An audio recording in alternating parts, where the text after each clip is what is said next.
तर अबोझबींनी केलेल्या वक्तव्यासंदर्भात ताशेरे ओढलेत उत्तर प्रदेशच्या विधानसभेमध्ये मुख्यमंत्री योगी आदित्यनाथ यांनी।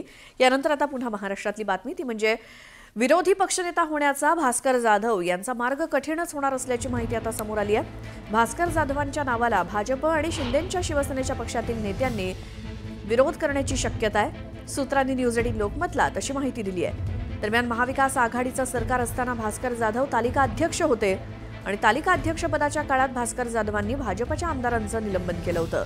तेव्हापासून भास्कर जाधवांना भाजपकडून कडवा विरोध होताना दिसतोय। तसंच शिवसेना फुटीनंतर भास्कर जाधवांनी एकनाथ शिंदेंवर सुद्धा अनेक वेळा सडकून टीका केली होती। त्यामुळे दोन्ही सत्ताधारी पक्षांकडून भास्कर जाधवांच्या नावाला विरोध दिसून येत असल्याचे संकेत मिळत आहेत। दुसरीकडे महाराष्ट्रात सध्याच्या राजकीय संख्याबळामध्ये सुद्धा विरोधी पक्षाकडे पक्षनेतेपदाचं संख्याबळ नाही। विरोधी पक्षनेतेपदासाठीचं संख्याबळ नाही। तसंच आता विरोधी पक्षनेतेपदासंदर्भात विधानसभा अध्यक्षांकडून भाजप आणि शिवसेनेसोबत चर्चा होण्याची शक्यता आहे। त्यामुळे जर भास्कर जाधवांच्या नावाला विरोध होत असेल तर आता विरोधी पक्षनेतेपदी कुणाचं नाव समोर येणार याकडे सर्वांचं लक्ष लागलंय।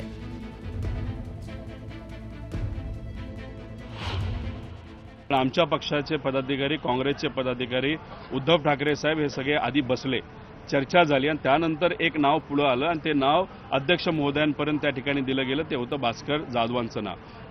तसं झालं असेल म्हणजे आमच्या नेत्यांनी त्या ठिकाणी चर्चा केली असेल आणि भास्कर जाधवांच्या बाबतीत बोलायचं झालं तर माझ्यासारख्या कार्यकर्त्याचा सुद्धा त्या ठिकाणी त्यांना पाठिंबा आहे। कारण की एकदम चांगलं नाव हे सर्व पक्षांनी पुढे केलेलं आहे, लढणारा व्यक्तिमत्व आहे आणि अध्यक्षांना तिथं दुसरा कुठला अधिकार नाहीये।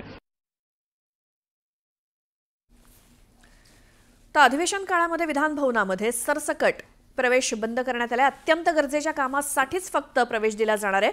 विधानसभा अध्यक्ष राहुल नार्वेकरांनी हा निर्णय जाहीर केलाय। विधान भवन परिसरातील गर्दी लक्षात घेता हा निर्णय घेतलाय। गर्दी होत असल्याच्या तक्रारीनंतर विधानसभा अध्यक्ष राहुल नार्वेकर यांनी घेतलेला हा निर्णय।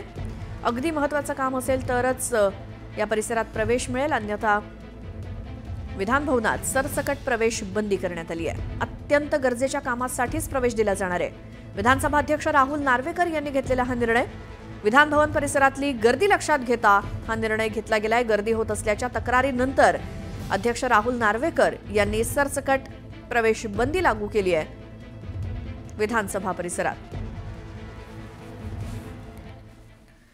सरपंच संतोष देशमुख हत्या प्रकरणातील मुख्य सूत्रधार असलेला आरोपी वाल्मिक कराडच्या अडचणींमध्ये दिवसेंदिवस वाढ होताना बघायला मिळते। आरोपी वाल्मिक कराडच्या महागड्या गाड्या आता एसआयटीकडून जप्त करण्यात आल्या आहेत अशी माहिती समोर आली आहे। वाल्मिक कराडच्या नावावर असलेल्या काही गाड्या जप्त केल्याचा उल्लेख दोषारोप पत्रात आहे। यात आलिशान अशा मर्सिडीज, BMW अशा महागड्या गाड्यांचा उल्लेख दोषारोप पत्रात असल्याचं कळतंय। त्यामुळे कराडचा पाय आणखी खोलात जाण्याची शक्यता आहे।